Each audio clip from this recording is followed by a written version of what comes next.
Hello and welcome to Restoration DIY.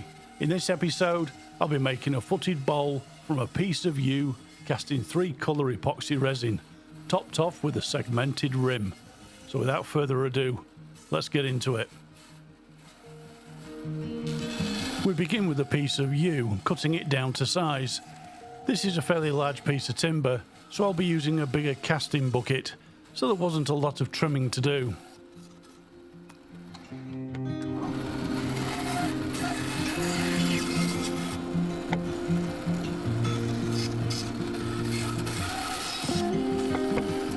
A couple of cuts to finish off and the yew was ready for casting, but first I waxed the bucket using a finishing wax as a releasing agent, and I have to say this has been very successful.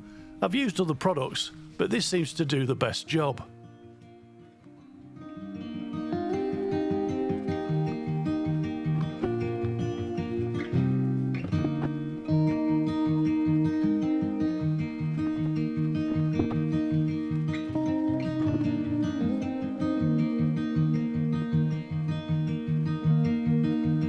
And a big thank you to T-Expert for sponsoring this episode. I'll be using the crystal clear casting resin, but they offer a range of different types of epoxy resin to suit any of your needs. Pop on over to the website to take a look. You'll find a link to the website and a 10% discount code in the video description. The chosen colours for this project were blue, teal and gold, and this time I'm hoping the gold won't disappear in the curing process like it has on many of my previous castings.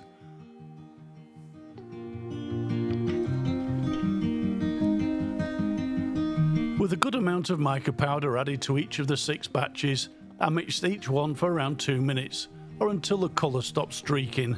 It's hard to show this on camera, but if you ever have a go, you'll see what I mean.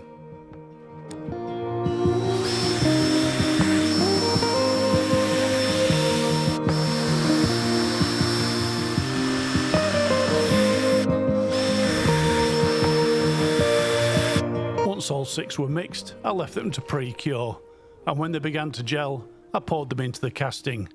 It's rare they cure all at the same rate. I'm sure it's my inaccurate measuring of the 2 parts that's got something to do with it. But this time, all was well. If anything, the gold, which I mixed last, was slightly hotter than the rest. But anyway, with all the resin in the bucket, I placed some weight on top of the yew, and I put the whole thing in the pressure pot, added 50 to 55 psi, and left it to cure.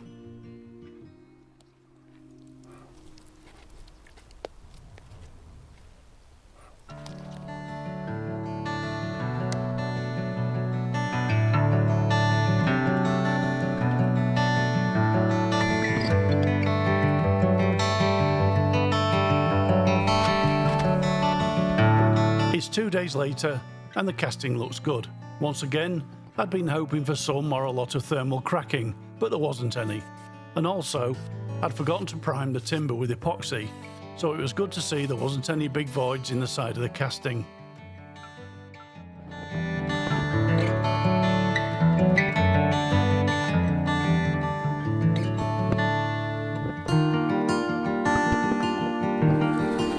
Placing the blank to one side, I set about making the segmented rim. For this, I used some bits of yew I had kicking around the workshop. I cut them down on the bandsaw to 25 by 50 millimeters until I had enough pieces to make 18 segments.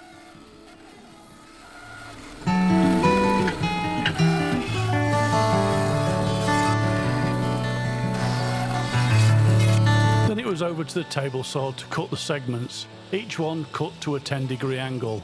The way to work out the angle is this: 360 degrees divided by 18, which equals 20, then you half that figure to set the cutting jig. Then it's the glue up. I'm using a 10-minute fast setting white glue, but any wood glue will do the job. The segments are set up in 3 batches of 6, with lashings of adhesive applied to just one side.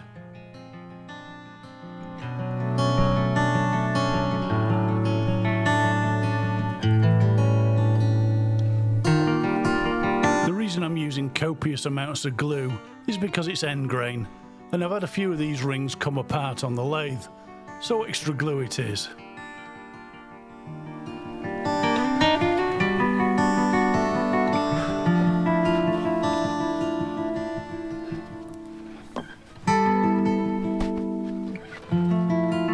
position of the hose clamp secures the segments in place and squeezes the joints nice and tight.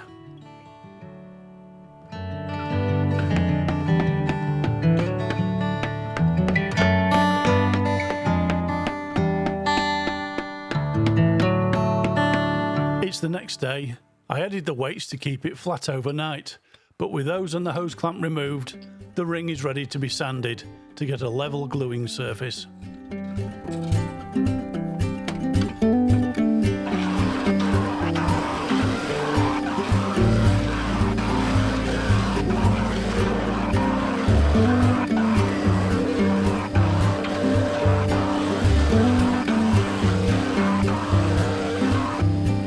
Whilst I had the drum sander set up, I used it to flatten and level the cast blank. I would normally do this on the lathe, but this gives a great surface to bond the wooden rim to the sanded epoxy. To bond the rim to the blank, I used a 5-minute epoxy resin mixed with a tiny amount of blue mica powder.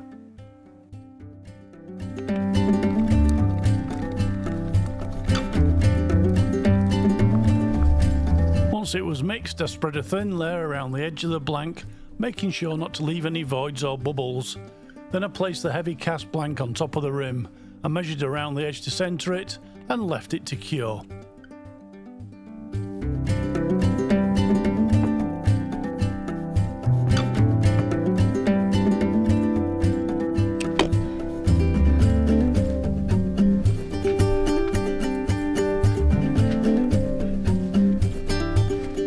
I gave it 20 minutes to cure, then fixed it to the lathe. Off camera, I drilled a hole dead centre in the top of the blank, so I could use the woodworm screw to fix it to the chuck.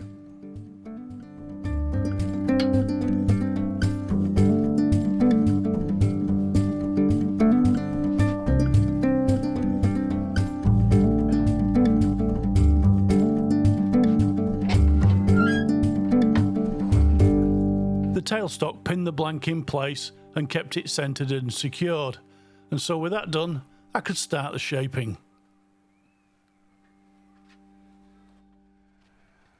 I set the speed to around 500 RPM and began stripping away the resin to reveal the timber underneath, and this is where the first problem was revealed.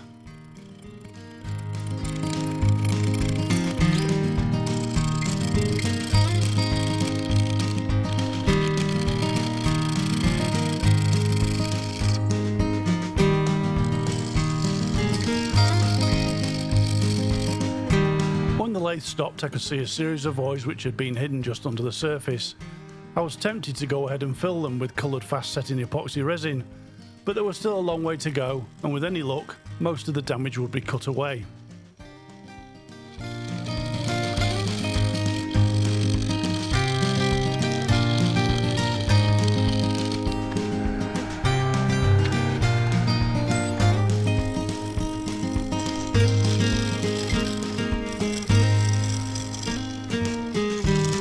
And I'm glad I waited, because now I'd uncovered even more voids. But I was confident these would disappear. They were very close to the surface and not very deep.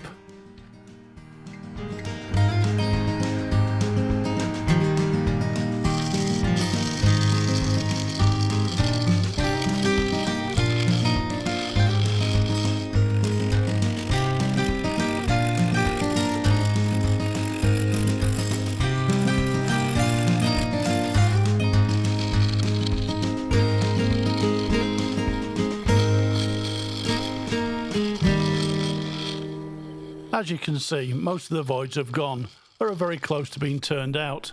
There was a single deep hole, but that will be easy to deal with. As long as no more appeared, it would be all okay.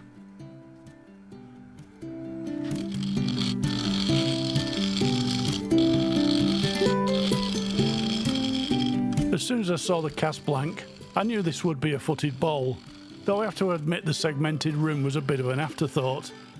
But having said that, if the foot didn't look right, I could always cut it off and just have a deep bowl.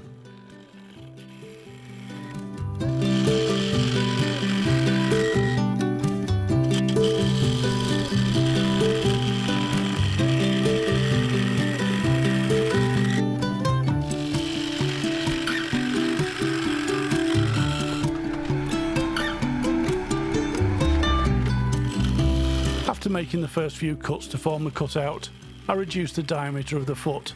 For this I used a mid-sized carbide, then I went back to the cutout. I kept doing this until I reached a reasonable depth.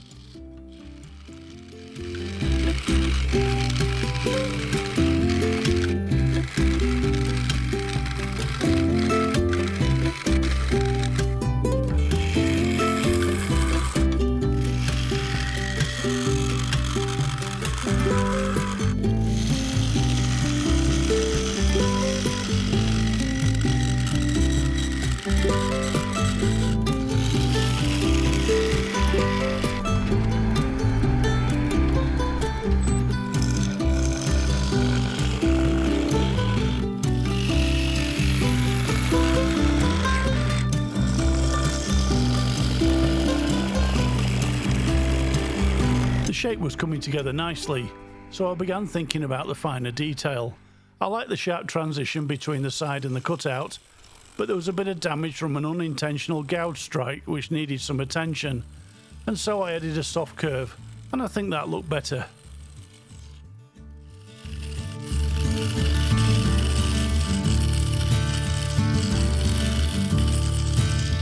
Okay, so this is where I went on a bit of a design exploration with the base.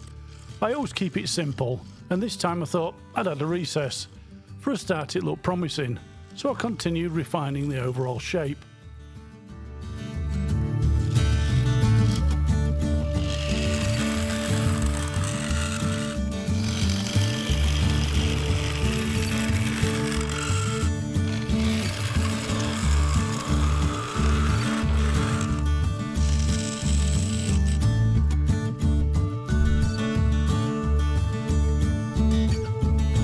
I parked the base and switched to shaping the rim and the midsection. For this I wanted a sweeping undercut to the rim down into a slightly pinched midsection. For this I used a bowl gouge with a reprofiled fingernail grind and the mid-sized carbide.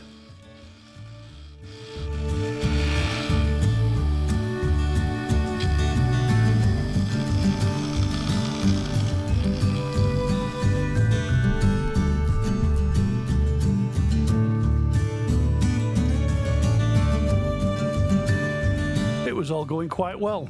Most of the casting voids had gone and the gold resin hadn't disappeared. There was a lot still visible, so I was very happy.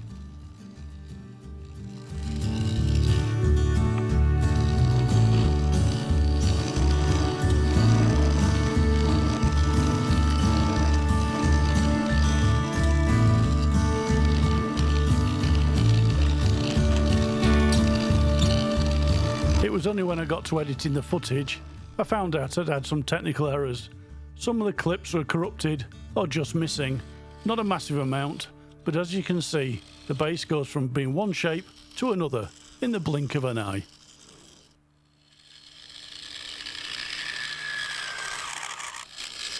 I'd made my mind up to go back to a simple shape on the edge of the foot. I was struggling with tear out in the recess and I couldn't do anything with it, so I cut a nice straight line and all was well.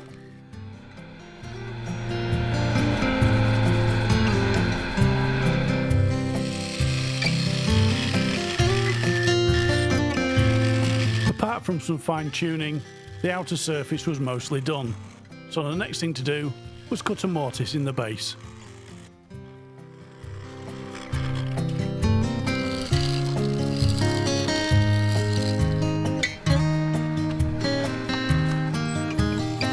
The mortise is a simple thing to do.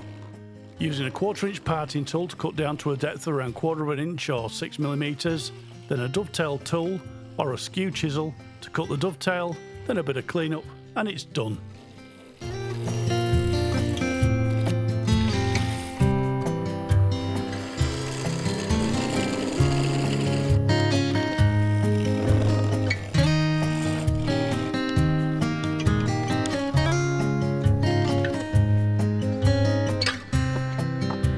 Mortise done, I sanded to 400 grit and added a wax finish just to the underside.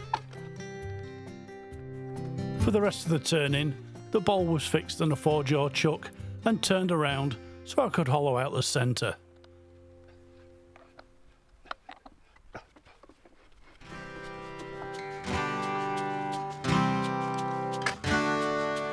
and then it was straight in with a 40 and then the 70mm Forstner bits, drilling down, stopping just shy of the base of the bowl.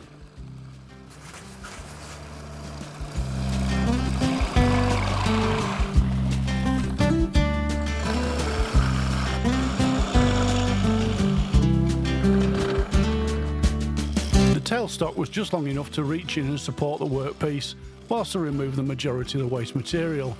For this, I began with a mid-sized carbide.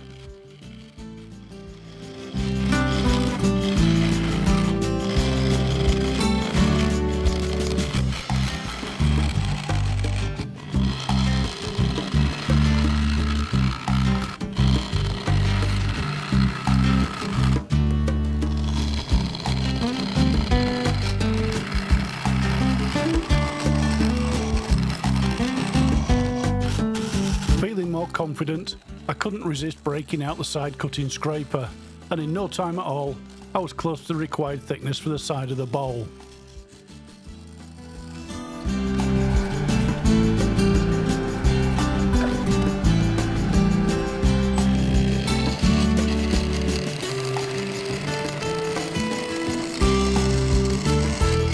I switched back to the mid-sized carbide and mid-sized negative rate scraper to get rid of the rough surface and work my way down to the finished thickness of around 3/8 of an inch or 10mm.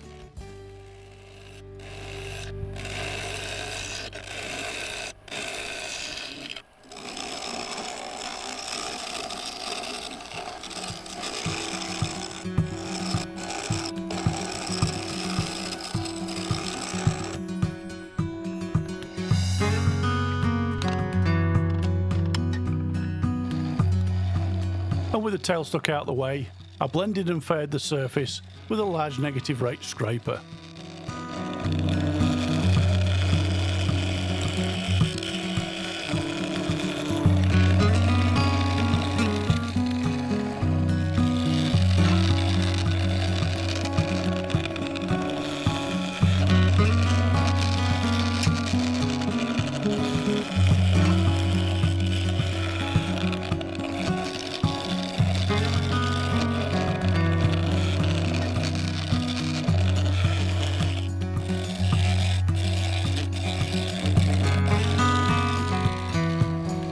That's the inside done, a quick reposition of the camera, and I got on with finishing the outside.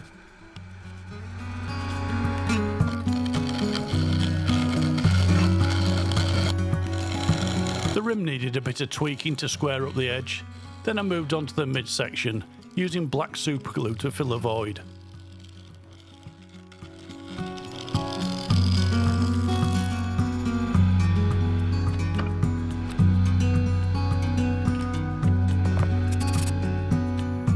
After a bit of sanding to flatten the repair, I used a very sharp detail spindle gouge to cut away the last bit of tear out in the base, and it was done.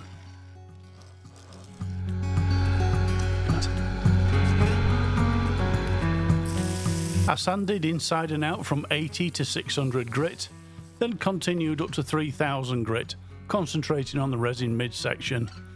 Then I cleaned down with denatured alcohol.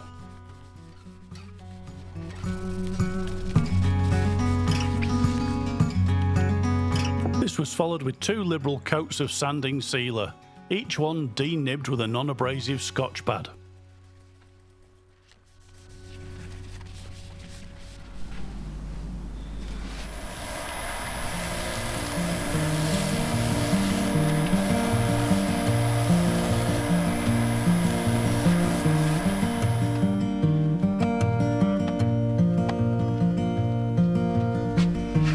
Up next, Yorkshire grit. A single coat, thoroughly cleaned away until no more residue is picking up on the paper towel.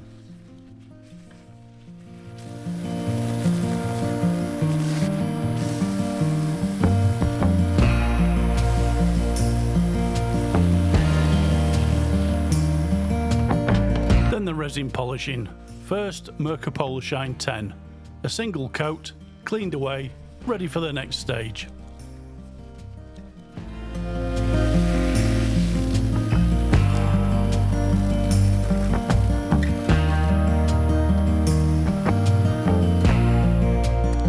Shine 5, another single coat, polished off with clean paper towel to leave a deep shine.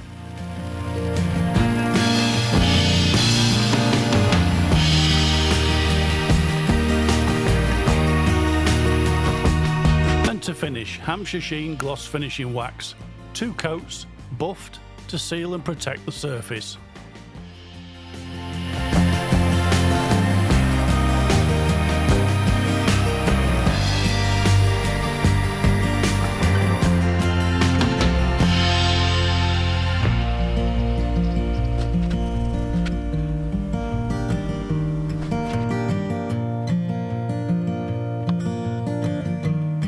That's it, another project finished, and I'm super happy with this one, and I hope you like it too. The figuring in the U looks great, and the 3-colour resin is a very cool combination. The swirling gold looks like dust clouds in a galactic nebula. Let me know what you think. Anyway, many thanks for watching, subscribe if you haven't already, a thumbs up will be awesome, and comments are always welcome. I'll see you in the next one. Goodbye for now.